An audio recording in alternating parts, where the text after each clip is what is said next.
Salut tout le monde!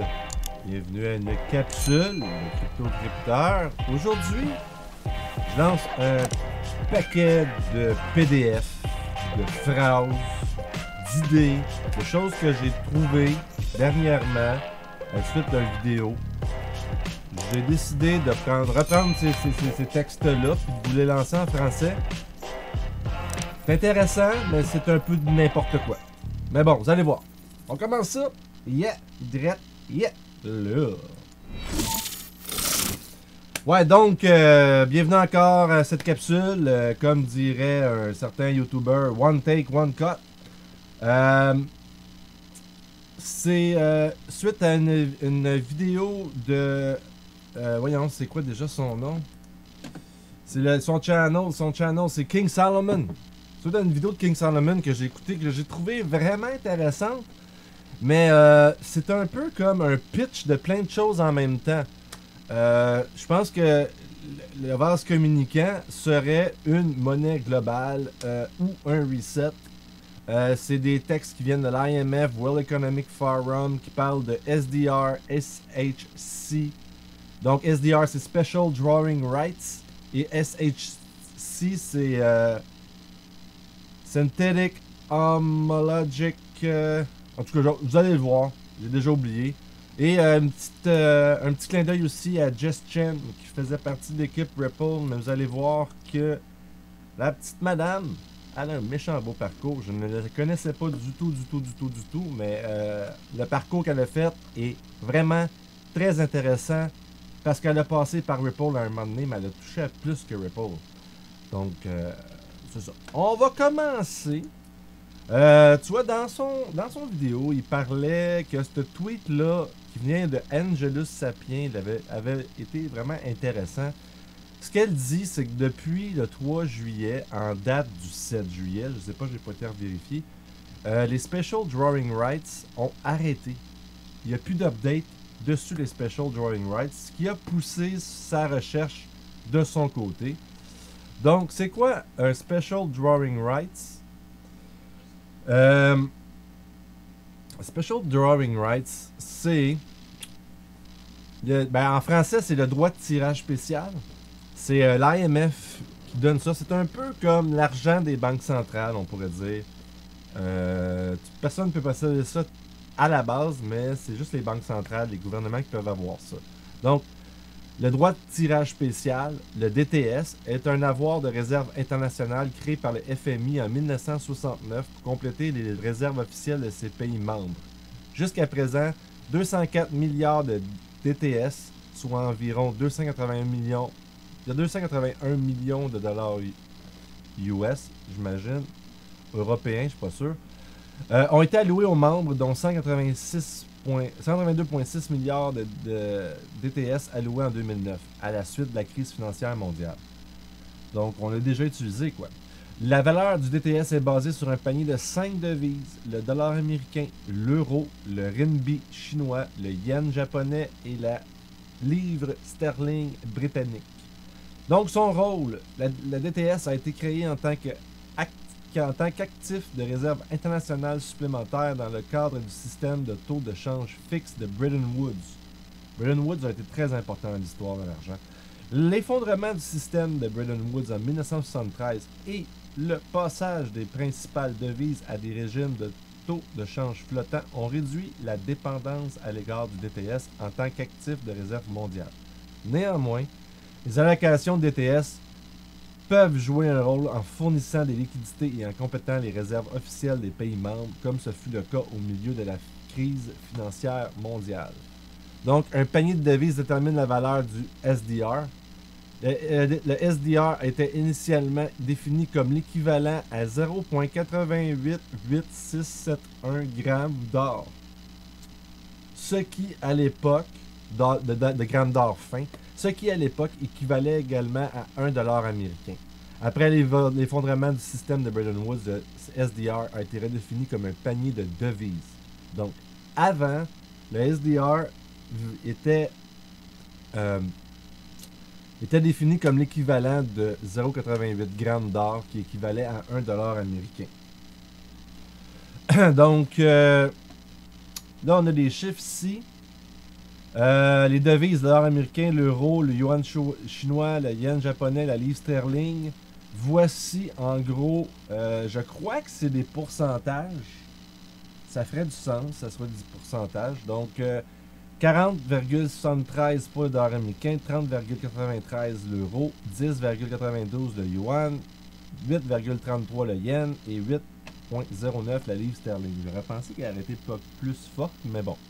Donc, c'est la pondération déterminée dans l'examen de 2015. Donc, après ça, il n'y avait plus grand-chose à sortir de ça. Je vais vous mettre, bien sûr, tous les liens en description si vous voulez aller lire plus loin. Mais on va continuer dans... Comme je vous dis, ça n'a aucun vraiment fil nécessaire de...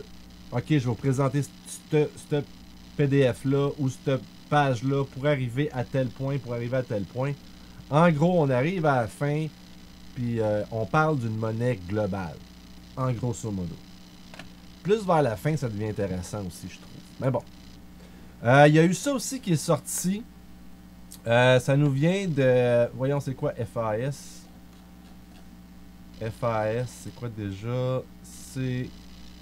Ça nous vient d'un rapport qui a été updaté le 2 juillet 2020. Le Global Economic Effect of COVID-19, donc l'effet économique global de la crise, quoi. Ça nous vient du Congressional Research Service, informing the legislative since 1914. Donc, moi, ce que j'avais retenu là-dedans, c'était, je crois, ici. Ouais, c'était ce texte-là ici que j'ai traduit. Donc, pour l'exercice 2021, l'administration avait demandé une autorisation d'environ 38 milliards de dollars pour un fonds complémentaire au FMI. Entre parenthèses, les nouveaux accords d'emprunt. En mars 2020, le Congrès a adopté cette autorisation dans la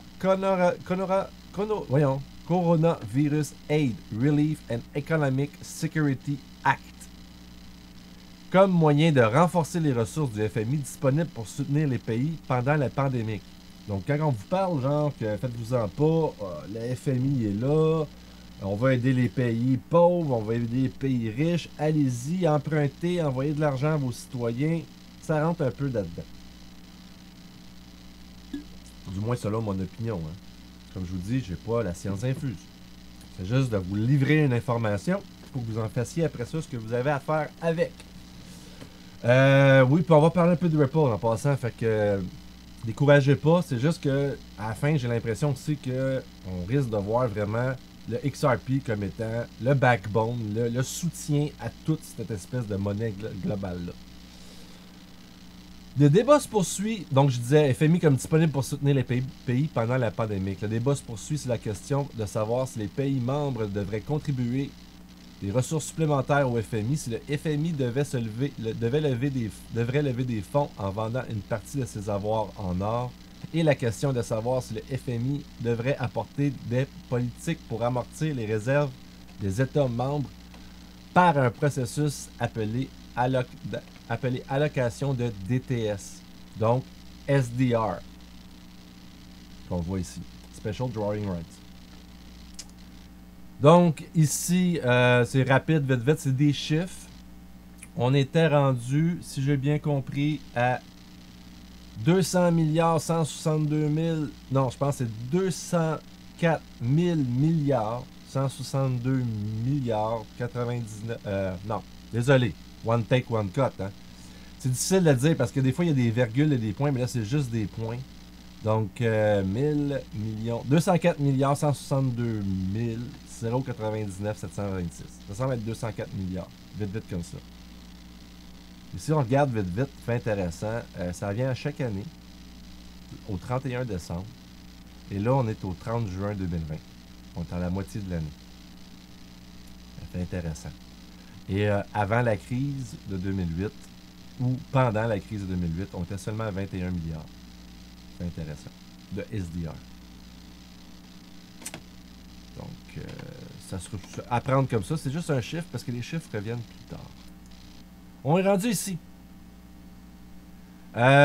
J'avais trouvé, là ici on est dans durbansenate.gov. qui se trouve à être, ça c'est la page 3. C'est une lettre au Congrès, si je me trompe pas, to encourage support by international financial institutions for a robust global response to the COVID-19 pandemic.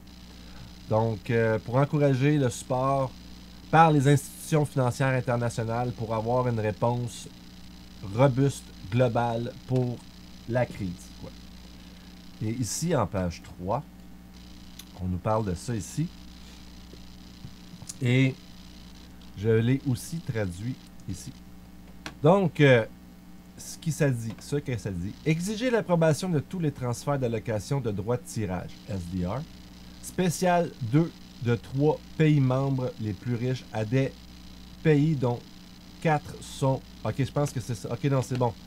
J'ai compris l'erreur ici. Il faut que j'enlève les chiffres. Exiger l'approbation de tous les transferts d'allocation de droits de tirage spéciaux de 3 pays membres pays membres plus riches à des pays dont sont des marchés émergents ou des pays en développement, sur la base de la confirmation de mécanismes ou de protocoles de transfert, je crois. Ensure the allocation. Parce que c'est ce qui arrive, je vais vous expliquer, là, c'est que vu que ces chiffres-là ici sur le côté, ça vient que ça devient que la traduction est mauvaise. Fait qu'est-ce que je vais faire? Je vais faire un retour en arrière. Comme ça. Ok, non. Bye. One take, one cut, comme on dit, hein. C'était... Donnez-moi 2 secondes. Désolé, là. Je trouvais que ça n'avait pas de sens. Qu'est-ce que je lisais? Et si j'enlève les chiffres, probablement que la grammaire va tout s'arranger aussi. Ok, fait que c'est ça. 2, 3... Ok, parfait. Fait que je fais ça, comme vous voyez. Tous les chiffres suivent. Je suis désolé. C'est un peu... Bon, parfait. On fait ça comme ça. Pourquoi qu'il fait ça, là?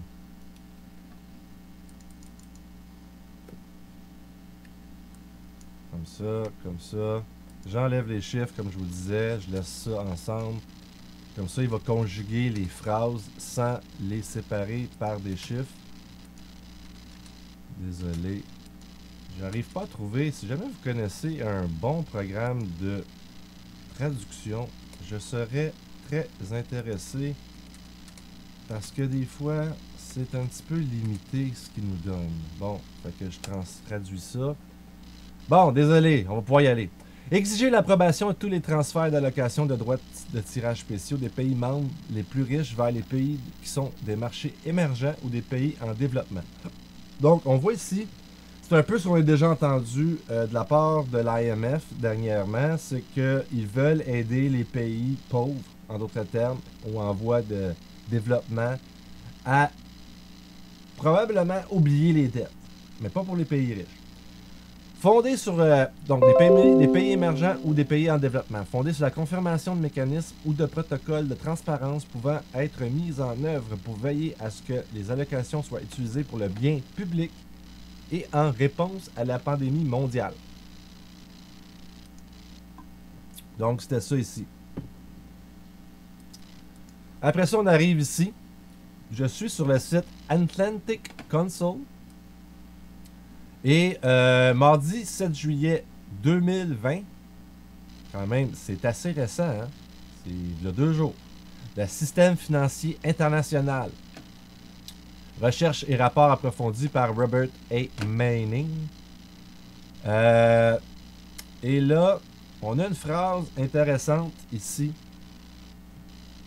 Ben, je vais vous lire le début du paragraphe, puis on va arriver à où ce que j'ai souligné. Le verrouillage mondial actuel a déjà conduit à plus de 100 pays à demander une aide d'urgence de Fonds monétaire international, le FMI. La manière dont le FMI, la Banque mondiale et les institutions financières régionales feront face aux défis économiques post-COVID déterminera la stabilité du système. Par exemple, certains conseillers vétérans politiques financières tels que l'ancien secrétaire américain au Trésor Lawrence H. Summers ont suggéré la nécessité de réponses mondiales d'une ampleur similaire à celle que les États-Unis ont prise pour consolider leur économie.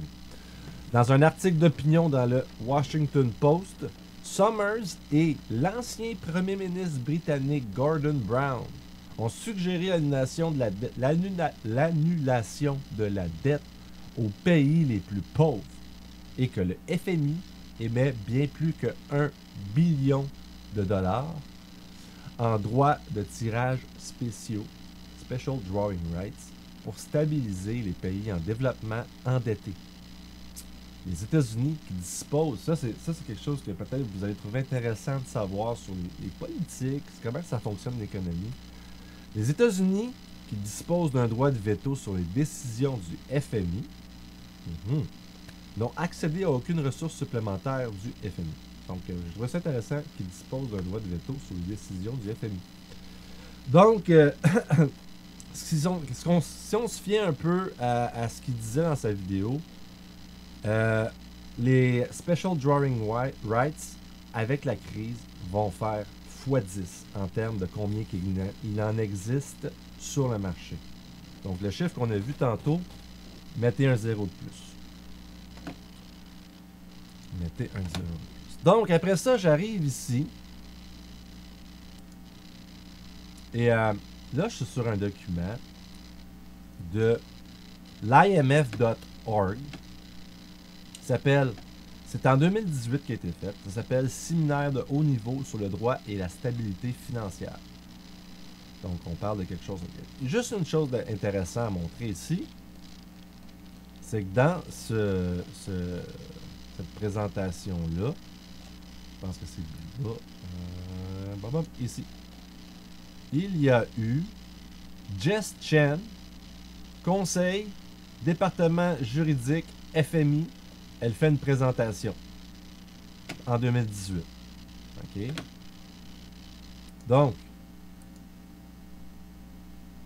ici,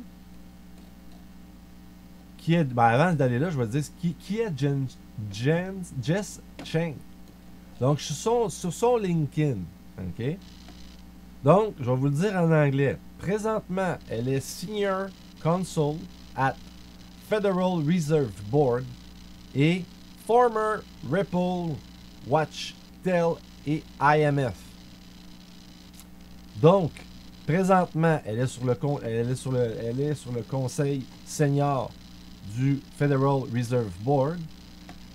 Elle dit, je travaille sur le nouveau système de paiement FedNow, la modernisation des paiements, des projets de paiement, et l'analyse et faire de la recherche analytique sur sur les currencies digital, sur la monnaie digitale.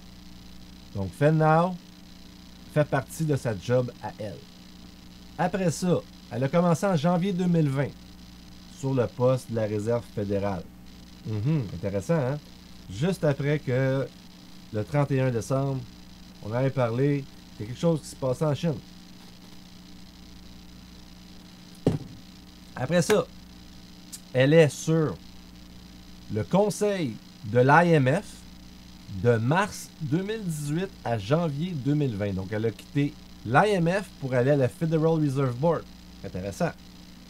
Là, elle dit ici, je ne sais pas si je pourrais peut-être tout simplement le traduire direct comme ça. Translate. Ah, il ne me le faisait pas. J'ai dirigé les travaux du Fonds sur les questions juridiques et politiques en matière de FinTech, notamment dans les domaines des actifs à jetons et des pièces stables, du Digital Ledger du DLT et de la blockchain, de la protection des données et de la vie privée et des opérations bancaires ouvertes. Donc, à Ripple, elle dirigeait les travaux du Fonds sur les questions juridiques et politiques en matière de FinTech, notamment dans les domaines des actifs à jetons et des pièces stables, du DLT et de la blockchain, de la protection des données et de la vie privée et des opérations bancaires ouvertes. C'est pas n'importe quoi, moi, je pense. Elle n'est pas un 2 de pique. Avant ça, donc, elle était sur le conseil, était conseillère et officier sur la Federal Reserve Bank of New York. Moi, je trouve ça beau comme parcours. I specialize in central bank financial service, including Fedwire funds, d'accord, and other payment system, international cash service, and gold custody. Moi, j'ai trouvé ça intéressant, gold custody. Donc, je me suis spécialisé dans les services financiers des banques centrales, y compris les fonds Fedwire et d'autres systèmes de paiement, les services de trésorerie internationaux et la garde d'or. Pas n'importe quoi, là. Elle est partie, elle a travaillé. Avant ça, elle était chez Watchtel, Lipton, Rosen and Katz. Je pourrais pas vous dire c'est quoi qu'ils font exactement, mais les régulations financières, travailler avec les bandits à cravate, et ainsi de suite. Donc, à partir de là, en mai 2011, elle est arrivée à la Federal Reserve de New York comme conseiller et officier. Après ça, après avoir... Elle se spécialisait à ce moment-là dans les services de banque centrale. Hein? Puis aussi les services de gold... voyons comment on disait ça tantôt. Là. Désolé. Oh, qu'est-ce qui s'est passé? Qu'est-ce qui s'est passé? Pas bon. Pas bon. Donc, et la garde d'or. Donc, elle est spécialisée en banque centrale. Elle arrive chez Ripple. Oh, comme conseiller général, député général conseillère, je sais pas trop, député general counsel. Puis elle dit à ce moment-là qu'elle a créé le cadre juridique qui sous-entend le livre des règles de RippleNet et fournit des conseils juridiques pragmatiques sur les produits et la réglementation sur les paiements transfrontaliers. Solution basée sur la blockchain, patati patata.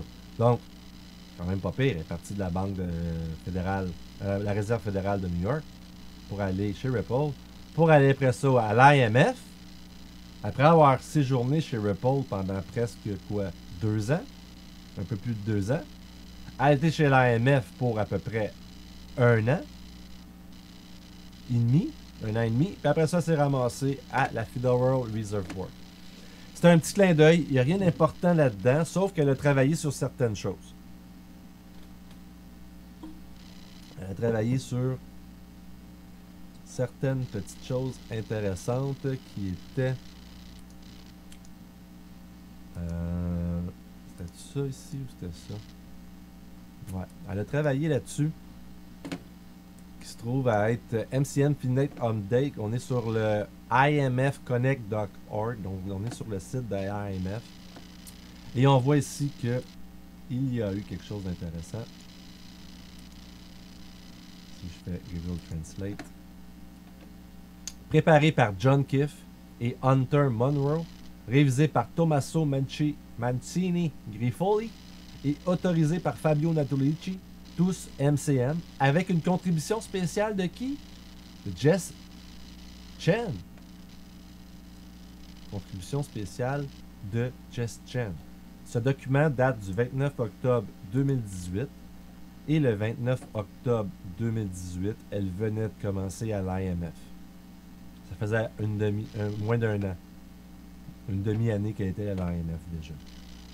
Donc, c'était juste pour vous montrer quelque chose de vraiment intéressant là-dedans. Tu sais, il y a plusieurs choses qui est parlé là-dedans. Mais bon, on voit ici... Regarde, mettons que je fais un... On voit ici déjà en partant que dans ce document-là,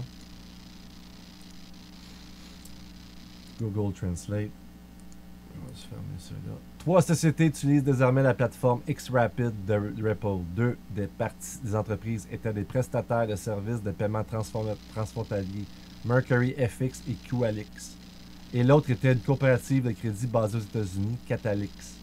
Xrapid utilise le cryptoactif XRP de Ripple comme monnaie de pont de paiement transfrontalier pour réduire les coûts et augmenter la vitesse de ses paiements en augmentant la liquidité, tout en éliminant le besoin de comptes nostro préfinancés.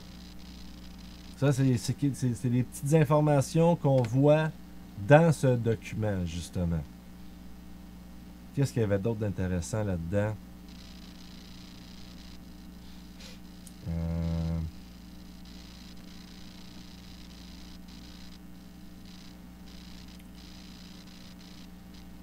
Autre chose d'intéressant.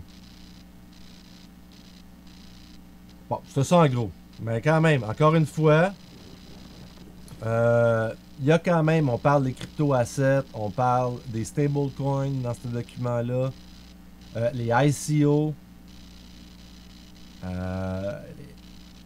les hackers qui volent 10% des fonds dans les ICO, des graphiques ici, la capitalisation. Donc, c'est pas un document que j'ai été beaucoup à l'intérieur puis de vraiment diguer dedans, de creuser dedans.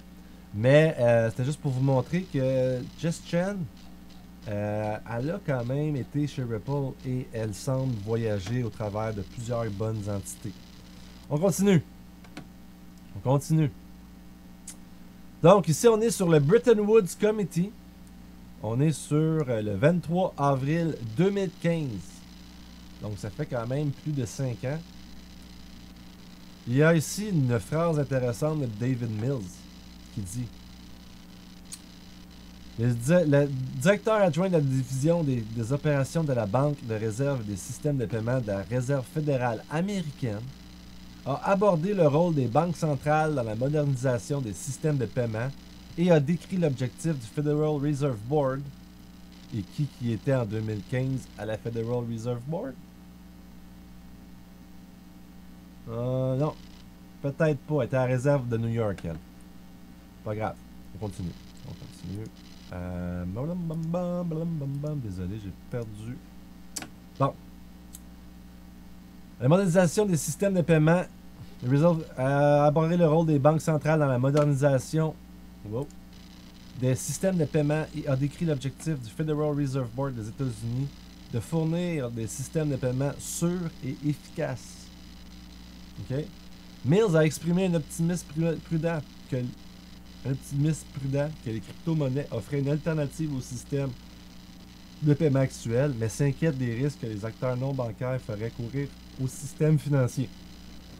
Il a souligné Ripple, un réseau de change crypté dollar-euro crypté, à titre d'exemple positif, mais a fait valoir que davantage de recherches sont nécessaires avant d'envisager l'intégration du gouvernement.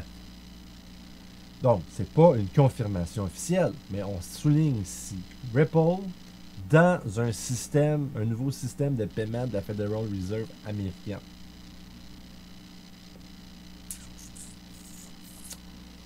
Donc, c'est pas nécessairement n'importe quoi. On continue. On est sur un texte de Deloitte. Deloitte, qui est un bon partenaire de... Qui aussi? De VeChain. Alright. Comme disait l'autre.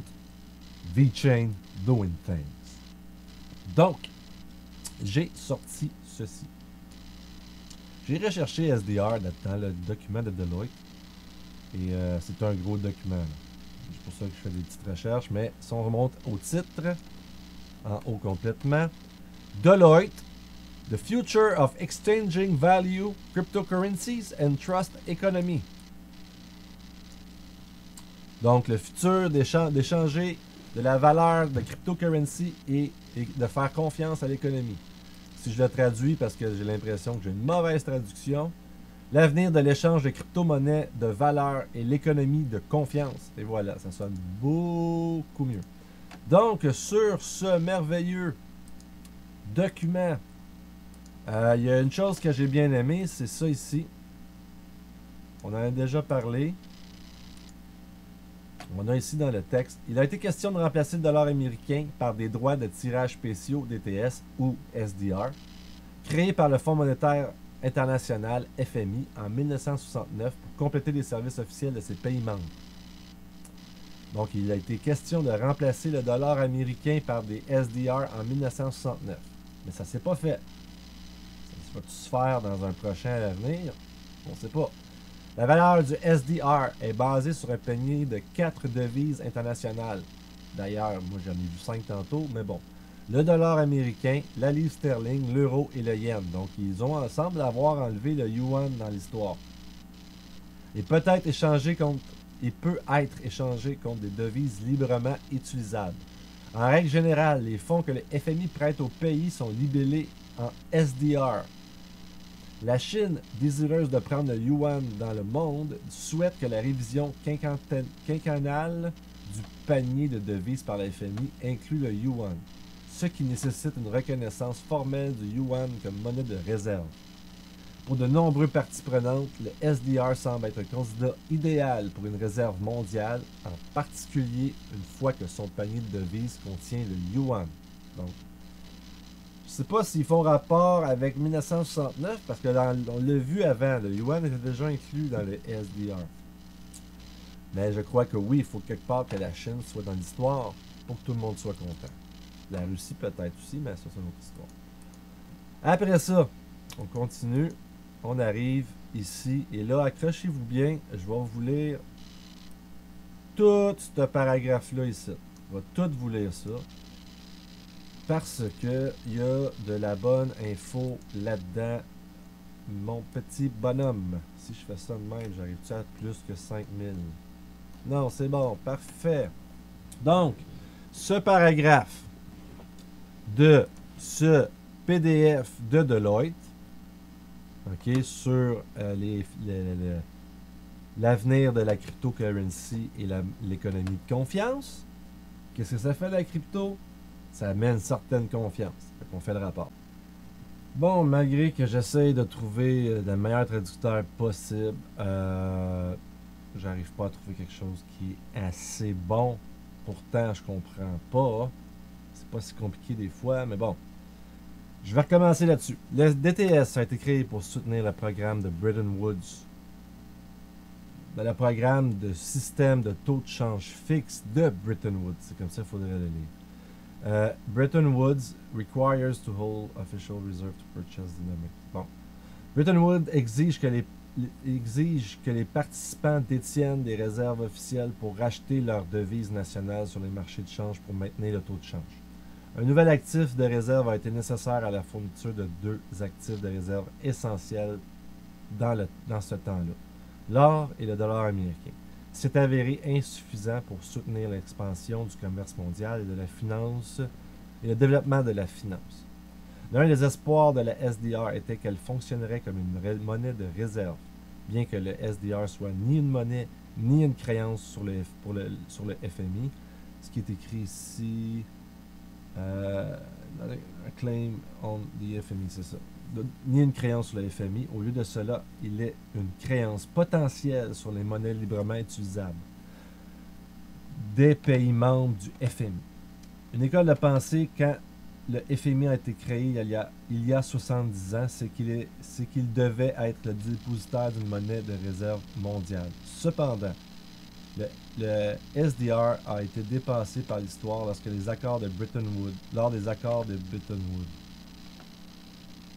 However, SDR was overtaken by history when the Bretton Woods system collapsed and all major currencies shift to floating exchange rate. Donc, le SDR a été dépassé dans l'histoire lorsque les accords le système qui a été fait lors des accords de système de Bretton Woods se sont effondrés et les devises principales ont eu des taux de change flottants. Facilités par la croissance, les marchés internationaux des capitaux qui ont simplifié les emprunts par les gouvernements solvables. Le point de vue opposé est que l'adoption du SDR comme la monnaie de réserve ne changerait pas les fondamentaux du statu quo actuel. Et ça, c'est super important, ce bout de phrase-là. Qu'est-ce qu'ils vont expliquer, c'est que à quelque part, le SDR ne changera pas tant qu'est-ce qui se passe déjà présentement. On pourrait juste résumer ça à l'imprimerie du dollar. Tous les dollars qui sont imprimés, mais on ferait juste déplacer le problème au niveau du SDR. Parce qu'on peut toujours en créer. Comme je vous ai montré tantôt, et on va en créer techniquement 10 fois de plus, les SDR à cause de la crise.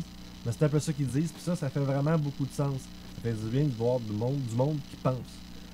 Car il s'agit simplement d'un agrégat et perdrait de la valeur comme une monnaie fiduciaire si les nations qui sont dans le panier impriment de la monnaie sans arrêt.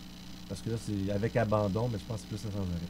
Il pourrait également être considéré comme un outil de gestion des risques car il permet aux détenteurs de répartir leur exposition sur plusieurs réserves de devises. Ce que de nombreuses organisations peuvent choisir de faire directement car cela permet de régler les pondérations du panier de monnaie pour mieux répondre à leurs besoins. Si la monnaie de réserve mondiale doit être apatride, elle doit également être indépendante.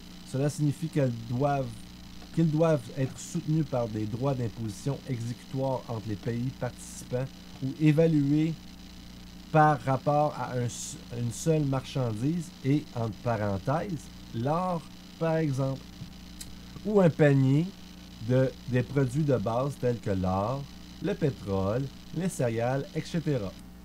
Donc, aussi, on est en train de parler de rajouter autre chose que juste des devises qu'un gouvernement émet, mais beaucoup plus des choses physiques comme de l'or, du pétrole, des céréales, etc.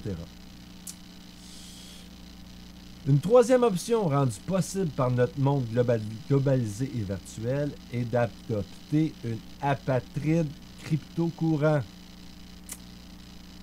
Ou, en anglais, ils disent « is to adopt a stateless cryptocurrency ». Et là, on pourrait penser avec ça, entre autres. La dynamique de confiance qui limite l'adoption de la cryptocurrency, crypto-monnaie au sein d'une communauté fermée, limite également l'adoption à travers les communautés.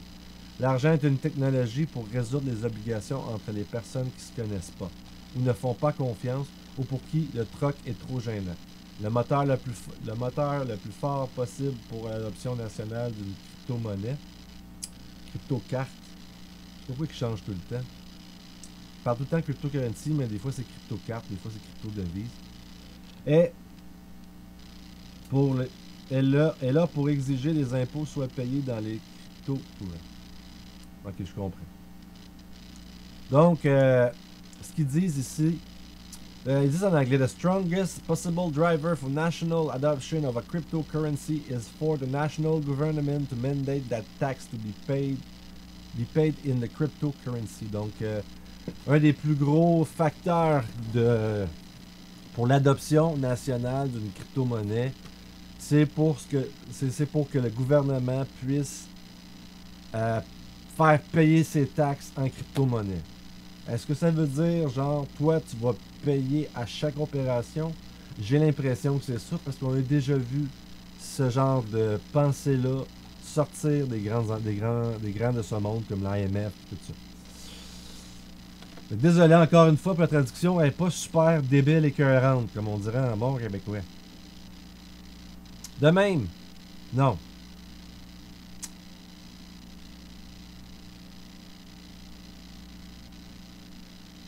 Ouais, c'est ça. De même, le moteur le plus puissant possible pour l'adoption mondiale d'une crypto-devise de réserve mondiale serait des institutions mondiales qui peuvent imposer leur volonté sur la plupart des échanges transfrontaliers en rendant son utilisation obligatoire.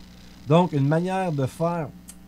En gros, là, c'est ce que j'ai compris, moi, quand je l'écoutais en anglais. Là. Un autre moteur encore plus puissant, c'est d'obliger par les gouvernements. Les gouvernements obligeraient de prendre une crypto-monnaie officielle, et c'est seulement elle pour faire des transferts transfrontaliers. Et là, pour moi, ça sonne pow, pow, pow, on-demand liquidity. C'est carrément ça que ça sonne à mes yeux. Donc, je vais vous en relire la phrase en français, puis je vais vous le lire en anglais. Comme ça, vous allez pouvoir bien mieux comprendre. De même, le moteur le plus puissant possible pour l'adoption mondiale d'une crypto-devise de réserve mondiale serait que les institutions mondiales peuvent imposer leur volonté. La plupart des échanges font... C'est vraiment mal traduit. Je vais vous le lire en anglais, là. Si je fais ça... Similarly, the strongest possible driver for global adoption of a global reserve cryptocurrency will be global institutions that can force their will on most cross-border trade, mandating it use. Donc, la plus grosse façon de rendre une crypto-monnaie adoptée de manière mondiale et de force est que les gouvernements et les institutions mondiales forcent une crypto-devise comme étant la crypto-devise pour faire des paiements transfrontaliers. C'est une des phrases que je voulais vous dire. Je trouve que c'est une des plus importantes en tant que telle. Mais c'est pas terminé, il reste encore un paragraphe. Les crypto-monnaies apatrides continueront à jouer un rôle de premier plan dans l'économie mondiale, tout comme ils le font dans les économies. Les particuliers et les institutions y trouveront encore plus pratique pour mener leurs affaires dans l'un des devises à chaque extrémité de la transaction. Donc, les crypto-monnaies vont continuer à jouer un rôle de premier plan dans l'économie mondiale et en particulier les institutions et les particuliers qui voudront envoyer de l'argent d'un pays à un autre, donc d'une monnaie à une autre monnaie. Et encore là, qu'est-ce qu'on pense voir passer par ça? On demande liquidity. Qui, comme nous l'avons déjà dit, est très probablement un fiat. Dans une monnaie tierce de confiance, entre parenthèses qui, par exemple, la monnaie de réserve mondiale, ou SDR peut-être, ou dans un panier de devises pondéré pour la gestion des risques, stratégie visant à limiter l'exposition à une monnaie unique. Les échanges internationaux interdevises peuvent se faire sur les plateformes technologiques peer-to-peer basées sur, entre parenthèses, ou inspirées par les technologies qui sous-tendent les crypto-monnaies telles que le Bitcoin et l'XRP. Mais la valeur continuera à être stockée et échangée en devises souveraines conventionnelles. Ça aussi, c'est très important. Je vais vous le lire en anglais, comme ça va me remettre un refresh, comment vous l'expliquer mieux en français avec les mots que j'avais déjà pris.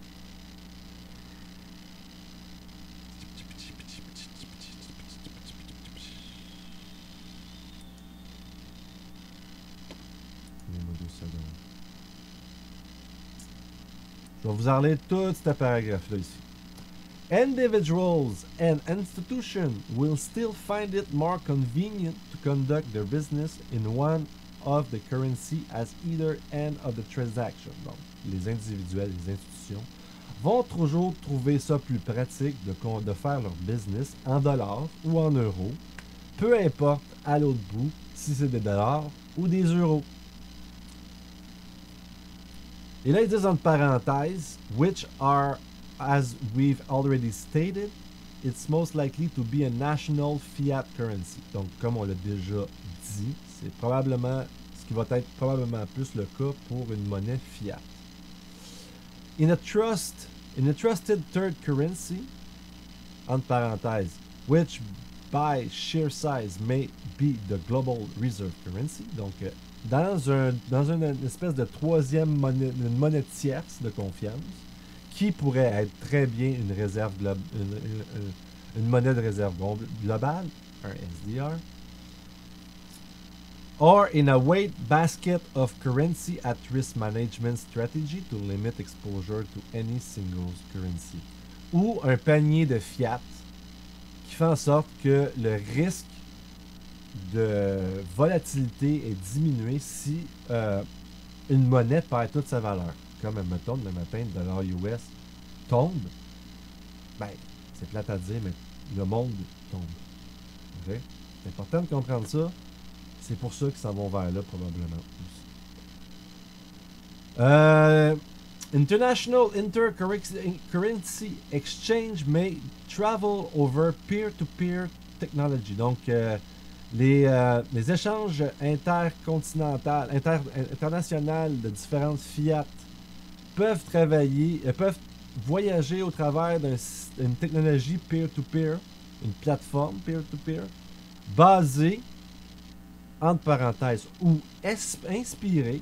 Donc, on laisse quand même une porte à peut-être créer une certaine autre technologie ici. The technology that underpin cryptocurrencies such as Bitcoin or XRP. Donc, une technologie. Donc, c'est ce qu'ils disent. Une peer-to-peer technologie plateforme. Donc, une plateforme de technologie peer-to-peer basée sur ou inspirée de une technologie de cryptocurrency, de crypto-monnaie comme le Bitcoin et l'XRP. Mais la valeur va continuer à être échangée et stockée en fiat, en d'autres termes. Donc, ici, on pourrait très bien voir une nouvelle technologie arriver, utiliser XRP, puis personne ne va s'en rendre compte, en d'autres termes. C'est pour ça que c'est bon de se tenir informé. Ouf, c'était toute une affaire, celle-là. J'ai pas aimé cette translate-là, mais bon, on continue. On est bientôt fini. Là, je suis rendu sur le World Economic Forum Davos 2020. Donc, ce sont des défis auxquels la blockchain doit faire face en 2020. Et là, ben, il nous parle de la blockchain en plein essor. 2020 pourrait voir l'introduction d'une monnaie numérique mondiale. Je sais pas pourquoi, mais je vais le souligner juste pour vous autres. Ah, je peux pas. Bon, on dit, je peux pas. Je peux pas. C'est un PDF, ça, c'est pas un PDF. Anyway, 2020 pourrait voir l'introduction d'une monnaie numérique mondiale. La blockchain en plein essor. Financement du commerce mondial passe à la blockchain. TradeLens, initiative conjointe de blockchain IBM et Maersk dans le domaine des transports maritimes. Continue. Je vais juste voir s'il n'y avait pas quelque chose d'intéressant là-dedans. Blockchain a un problème de relations publiques.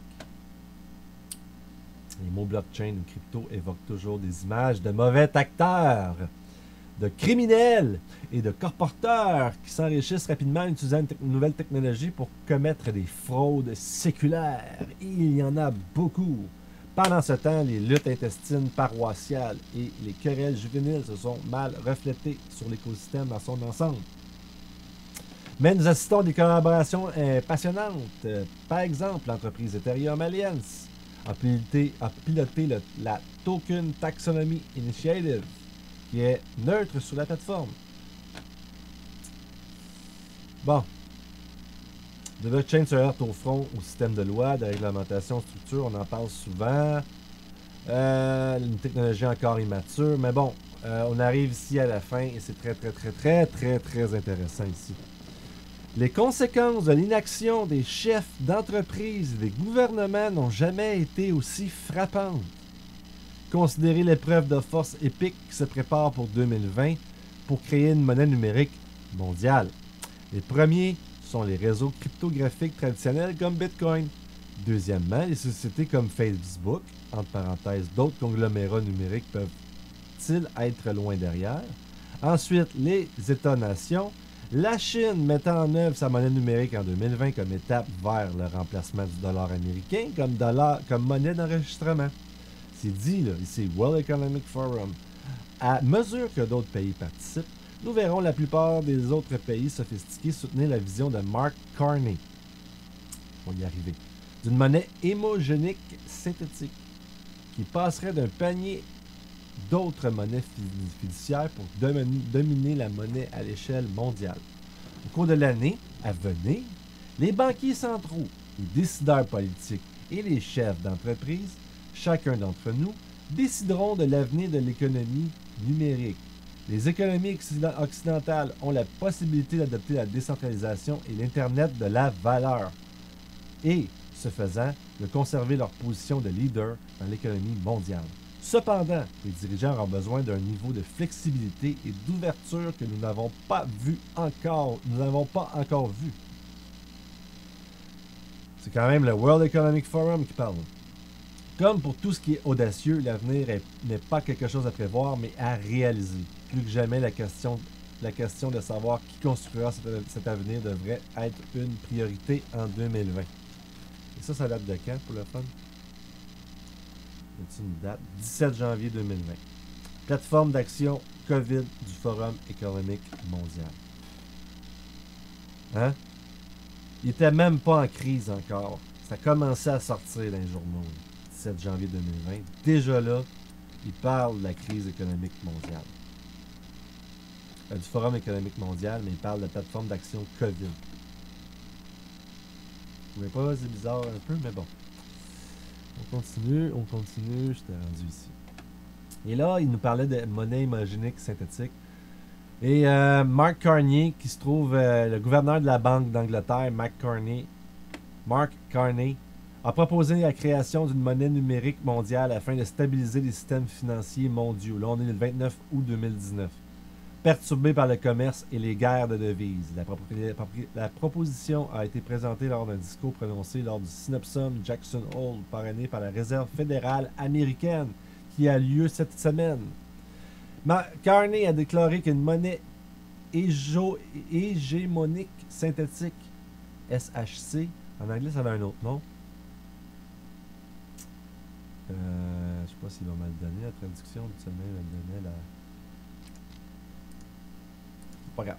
Régie par le secteur public et soutenue par un certain nombre de monnaies numériques de banques centrales, pourrait remplacer le dollar américain comme monnaie de réserve mondiale et que cela serait préférable aux alternatives telles que le yuan, le renminbi chinois devenant la réserve mondiale. Donc, il trouve déjà une réponse à quelque part au yuan digital.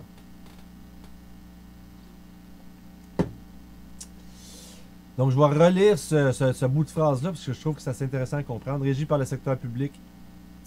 Bon, la monnaie hégémonique synthétique régie par le secteur public et soutenue par un certain nombre de monnaies numériques de banques centrales pourrait remplacer le dollar américain comme monnaie de réserve mondiale et que cela serait préférable aux alternatives telles que le yuan, le renminbi chinois. Carney a déclaré que le renminbi avait encore un long chemin à parcourir avant d'être prêt à assumer le rôle, mais les éléments de base sont déjà là. Mais Carney a également expliqué que l'utilisation du RMB est la deuxième meilleure solution aux problèmes actuels et qu'un système multipolaire serait meilleur et que la technologie actuelle aide le monde à atteindre cet objectif.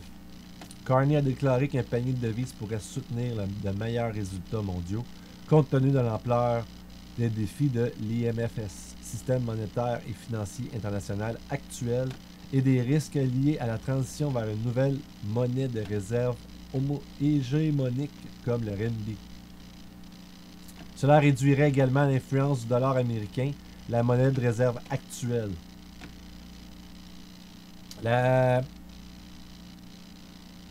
Après ça, il dit « Le paysage est en train de changer », a déclaré Carney. Bien qu'il soit nécessaire à court terme de gérer les systèmes monétaires actuels et les circonstances, il est mollavisé d'accepter le statu quo et les régulateurs doivent réagir de manière créative. Et après ça, on arrive ici dans un autre beau texte qui nous vient de... C'est une publication sur la Banque de France, Central Bank Digital Currency, CBDC, en d'autres termes. Et là, si tu cherches Ripple, on a ici un paragraphe qui nous parle de Ripple. Donc, je vais prendre tout ce texte et vous le traduire en espérant que ça se traduise bien. Parce que je pensais l'avoir traduit, mais il semble que non.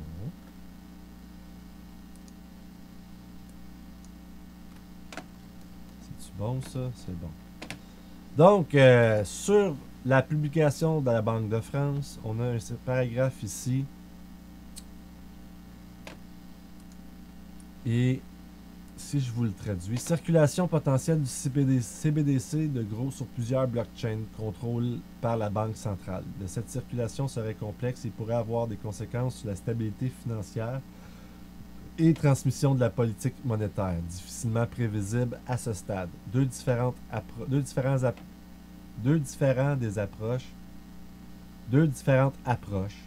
pourraient être adoptées pour répondre à cette question. Je sais pas pourquoi il nous met des... C'est ça ici, il faut que j'enlève.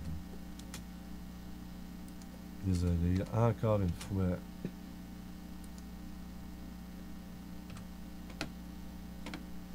Faut que je fasse des corrections. Un copy-paste bien normal, ça ne marche pas super bien comme vous voyez. Faut enlever les petits espaces pour qu'ils construisent des vraies phrases. Désolé encore une fois. C'est la beauté du live. Mais en faisant juste cette petite opération-là, on devrait retrouver des phrases un petit peu plus intelligentes à lire.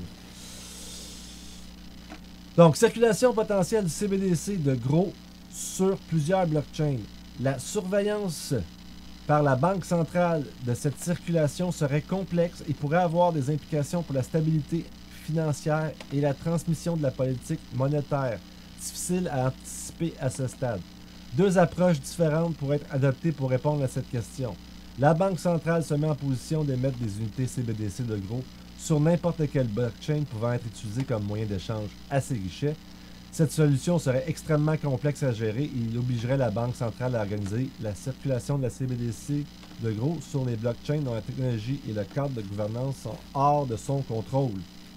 Donc, ils nous disent ici qu'ils ne peuvent pas aller mettre les CBDC n'importe où sur n'importe quelle blockchain. Les unités émises sur la blockchain native de la CBDC, en gros, pourraient être transférées vers d'autres blockchains. Étant donné que les attributs d'une unité du CBDC de gros, entre parenthèses, fichier représentant l'unité monétaire, clé, virgule, clé permettant l'utilisation, peuvent être intégrés dans un crypto-asset circulant sur un autre blockchain. Ce qui est possible sur Ethereum et Ripple, par exemple. Il deviendrait alors possible d'utiliser l'unité de cette blockchain. À ce stade, du point de vue de la Banque centrale, l'unité serait immobile, sans aucun mouvement ne serait enregistré dans le grand livre distribué, jusqu'à un des utilisateurs de la blockchain originale de la CBDC, en gros, la fasse circuler. Dans l'intervalle, l'unité CBDC de gros pourrait être échangée via la blockchain et entre les entités n'appartenant pas au réseau de circulation formelle de la monnaie numérique. Cependant, lors de la circulation sur des chaînes de blocs secondaires, les entités échangeant ces actifs ne pourraient en principe pas vérifier leur authenticité et leur intégrité et leur caractère unique. Donc ici, on est carrément en train de nous dire que si on fait un CBDC, on ne pourra pas utiliser toutes les blockchains qui existent. Il va falloir se concentrer sur un ou deux systèmes pour être capable de mieux surveiller le tout. Et il nous parle ici d'Ethereum et Ripple. Mais bon, qui se settle, qui fait la transaction rapidement, c'est Ripple. Qui a créé le Interledger Protocol, c'est Ripple. Ils ont donné l'Interledger Protocol à W3C, qui est un organisme qui régit les règles de l'Internet. Ethereum aussi, il est quand même bien placé. Là. Je m'en cacherai pas. Je suis pas là pour vous dire c'est seulement Ripple et XRP, that's it, that's all. Vous misez tout votre argent sur ce poney-là, vous allez gagner. Bon, je pense que vous allez gagner. Mais, à voir ce qui se brasse avec Ethereum, qui est le compétiteur quasiment direct avec aussi VeChain avec IBM. Ethereum IBM, je m'en souviens plus, c'est Hyperledger. Non, c'est Hyperledger, mais il me semble qu'il y a une autre sous-branche de Hyperledger pour faire le même job que VeChain avec IBM. Mais Hyperledger Quilt, lui, permet de passer sur Ripple, sur XRP Ledger ou ILP. Si je me trompe, peut-être les deux ou un des deux. Donc, du moment où on comprend que ces affaires-là, on est capable de lire entre les lignes, que Ripple revient constamment. On a vu Bitcoin un peu être là, mais il n'est pas rapide. Il coûte trop cher en transaction. Fait qu'on peut le mettre de côté. C'est juste un exemple qu'il donne avec Ripple. On pourrait aussi mettre Ripple de côté parce qu'ils sont toujours en exemple. Ils sont toujours cités en exemple. Jamais, ben c'est arrivé dans les économies, mais jamais comme c'est lui, là. Il gagne. Puis Ethereum avec Hyperledger, on l'a vu aussi. Mais bon. C'est pour tout ça me fait penser à une parenthèse avant de finir, parce que j'ai terminé. J'écoutais la fameuse Crypto Family. Finally. Genre de fille que je suivais au début, qui faisait des conférences quand même, qui expliquait c'était quoi blockchain. Elle est pro-Bitcoin. Hier, je suis tombé sur son live de Twitter. Moi, je veux dire, je rentre pas dans les gaguères de assets. Je pense qu'il y a beaucoup d'assets qui vont gagner. pense pas nécessairement que Bitcoin va disparaître tout de suite. Peut-être dans l'avenir, mais pas pour tout de suite. Parce que je pense qu'il y a trop d'institutions financières qui ont risqué là-dedans pour que les Américains coupent le tout. Il va falloir au moins qu'ils leur donnent un bull run avant de couper le Bitcoin. Puis qu'ils soient au courant et qu'ils vendent leur position. Puis là, je lui demandais qu'est-ce que tu penses d'XRP. Ah, moi, l'XRP, c'est toujours un sujet sensible sur mes vidéos. Là. J'ai des affaires qui me passent dans la tête, mais je vais me fermer la gueule. Fait que là, je dis, ok, tu connais-tu ILP? Interledger Protocol? Non, je connais pas ILP. Je dis, ben écoute, quand même, ça reste quand même que tes bitcoins risquent de transiger sur ILP. Hein. Toutes les fiat, puis toutes les cryptos vont transiger sur le ILP un moment ou un autre. Ça serait bon que tu saches c'est quoi ILP, quoi. Mais anyway, elle est pro-bitcoin. Et ce que j'ai remarqué beaucoup avec les maxi bitcoin, il y a des exceptions, puis c'est surtout eux autres que je concentre à regarder ce qu'ils disent. Mais les maxi bitcoin, Colin, ne sont pas renseignés.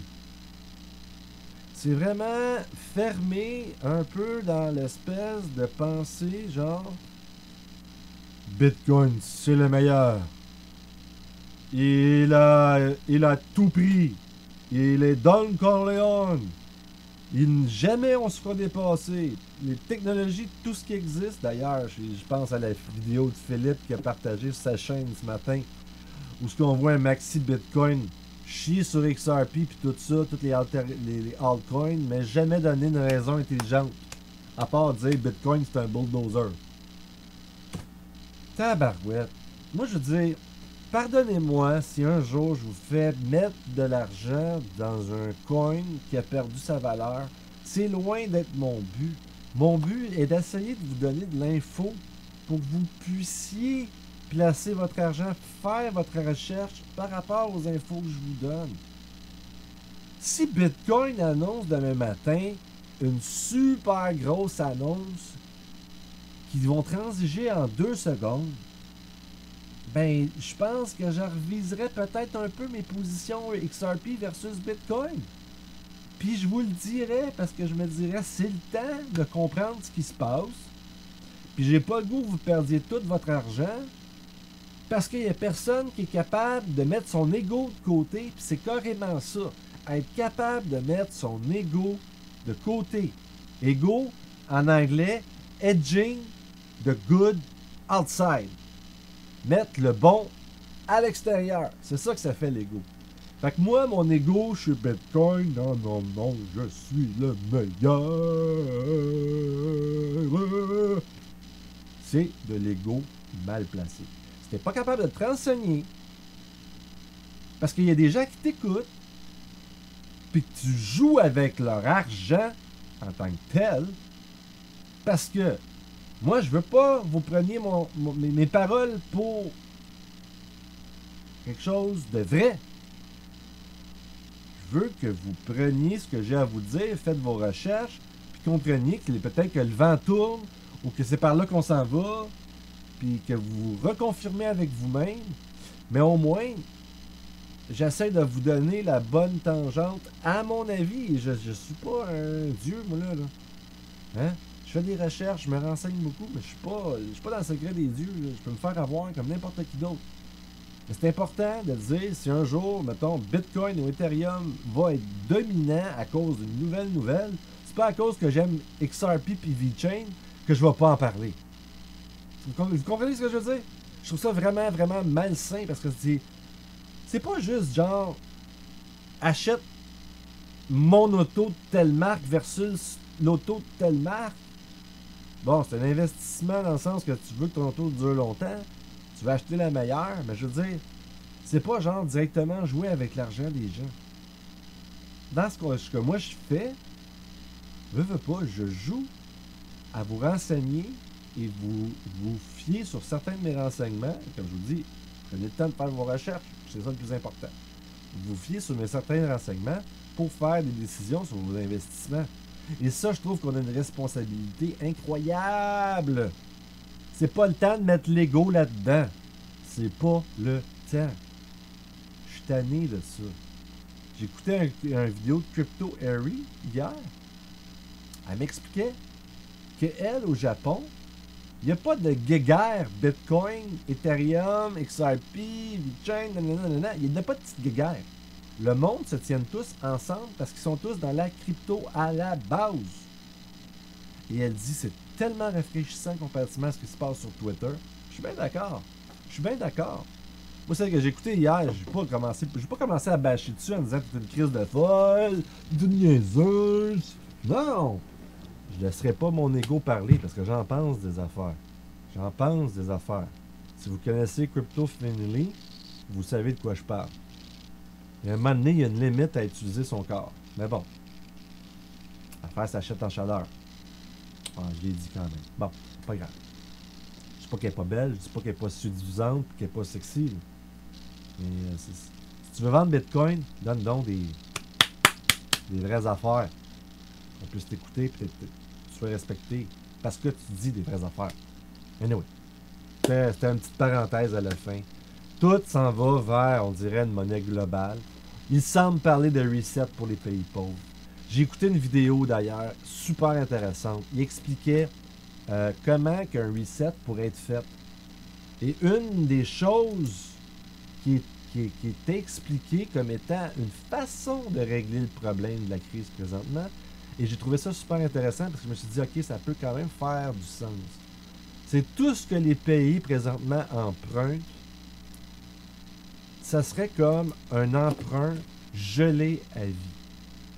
Dans ton pays a emprunté 500 milliards, mais ton 500 milliards, il est gelé à vie. Tu n'auras jamais à rembourser tes 500 milliards. Jamais. OK? Mais ton pays va devoir payer à chaque année l'intérêt sur 500 milliards. Donc, ton 1% d'intérêt sur 500 milliards, mais ça donnerait 500 millions par année d'intérêt. Non, pas vrai. 5 milliards d'intérêt par année. Donc, tu n'auras jamais à rembourser la dette de 500 milliards, mais tu vas avoir besoin de rembourser les intérêts. Moi, je trouve que c'est une crosse monumentale quand même, parce que cet argent-là vient de où? Elle vient de fucking nothing, mais ils s'en mettent de plus en plus dans les poches. On ne rentrera pas dans une conspiration. C'est pas une conspiration, c'est un crise de fait. Pas pareil. C'est ça qui se passe. L'argent des banques centrales, elle vient de où? Quand ils te prêtent l'argent là, pour acheter ta maison à coût de 300 000, elle vient de où s'il y en a juste 10% dans les coffres de ta banque? Elle vient de où cet argent-là? Elle vient juste d'un putain de petit numéro qui ont rajouté des zéros dessus puis qui t'ont donné pour emprunter. Mais toi, si tu payes pas, tu perds ta maison. Hein? C'est ta première chose que tu perds. C'est ta maison. Mais si eux n'arrivent pas à te payer, ben ils ferment puis tu as perdu ton argent. Fait que c'est ça la crosse. Anyway, je suis en train de divaguer un peu de tout bord, tout côté. On dirait que je suis comme en mode live. Là-dessus, je vous laisse. Je vais faire mon petit montage parce que j'ai eu des petits problèmes avec mon translator tantôt. Puis je vous envoie ça dans la moulinette sur YouTube. Là-dessus, je vous laisse. Comme d'habitude, merci d'avoir été là, de m'avoir écouté jusqu'à la fin. Pour ceux qui sont restés jusqu'à la fin. C'était un paquet d'idées lancées d'un coup d'un bord puis de l'autre. Comme d'habitude, aimez-vous. Pour mieux aimer les autres. Pour que les autres puissent mieux vous aimer. C'est simple de même. Faites attention à votre argent, faites attention à ce que vous la mettez, renseignez-vous. Mettez jamais de l'argent que vous pouvez perdre, que vous pouvez permettre de perdre. Mettez seulement de l'argent que vous pouvez vous permettre de perdre. Mettez pas votre maison en 2020 2021 sur la crypto. Parce que même si vous pouvez faire avoir un coup de chance puis faire un gros montant, vous risquez de tout perdre. Donc, utilisez seulement de l'argent que si demain matin, elle disparaît, votre rythme de vie ne change pas, quoi. Là-dessus, je vous laisse. Je vous aime. Ciao!